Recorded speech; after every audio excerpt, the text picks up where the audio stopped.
Mère Congo, femme aux courbes généreuses, calme mais à la fois impétueuse, remarquable par ta taille massive et mystérieuse par tes trésors enfouis dans les antres de tes profondeurs.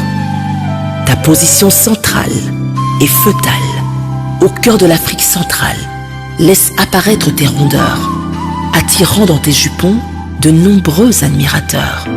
Ton élégance naturelle dévoile ton passé royal.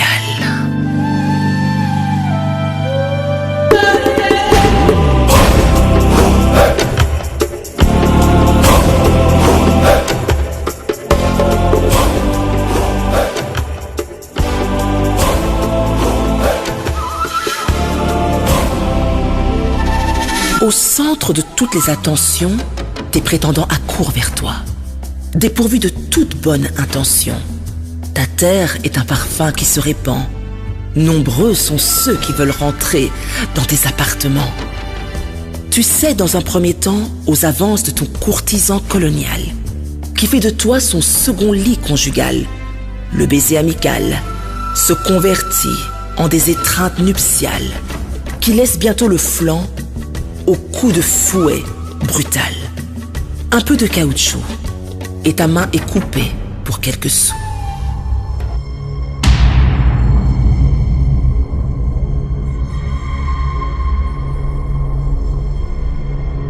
Convaincu que ton prétendant veut conquérir ton cœur, tu réalises bien vite qu'il n'est rien d'autre qu'un prédateur. Le divorce est prononcé, mais l'époux écarté n'a pas renoncé. À la recherche éperdue d'une amitié, ensuite une intimité, avec celui qui va enfin t'aimer, t'épouser. Tu cèdes ton cœur à un des tiens. Cette fois tu le crois, que ce n'est pas pour tes biens.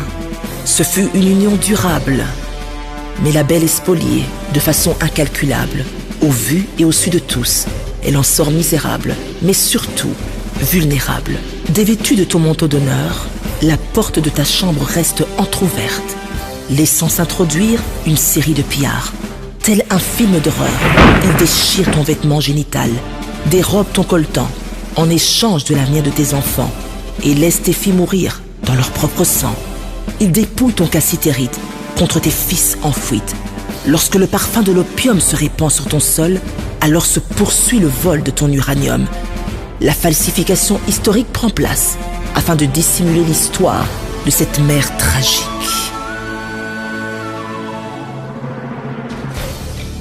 Mais celle qui était autrefois en position létale se redresse tout doucement pour remettre sa parure royale. Convoitée à cause de sa beauté et de sa richesse, à présent, elle réalise sa valeur et sa noblesse. Elle s'autodétermine sans une intervention extérieure. Elle jouit de ses inventions, prospère par ses créations. Elle investit dans son éducation. Elle protège sa frontière, sa biodiversité, sa terre. Elle réalise que c'est elle la grande. Elle cesse de se vendre aux petits et d'être tripotée pour quelques nuitées. Alors qu'elle sort de son sommeil, sa conscience s'éveille. Ses idées s'élargissent, sa vision s'éclaircit, ses mains s'épaississent. Sa résilience à toute épreuve. Voilà la véritable richesse de son Altesse. L'heure a sonné, où ses trésors enfouis dans les antres de sa terre épousent enfin la vision de son réconciliateur. Notre cher Congo revêt son gilet pare-balles. L'intrépide s'élance avec hardiesse sous son climat équatorial. Telle une déesse à la poursuite de son Graal, elle brise l'arc et rompt la lance. Elle arrête les éclats de balles. Revêtue de son habit royal, tissé d'or et parée de ses diamants, la mère nourrit maintenant ses enfants. Jouissant de son propre pain, la généreuse est guérie de ses blessures. Elle n'hésite pas à tendre la main à ses ex-courtisans.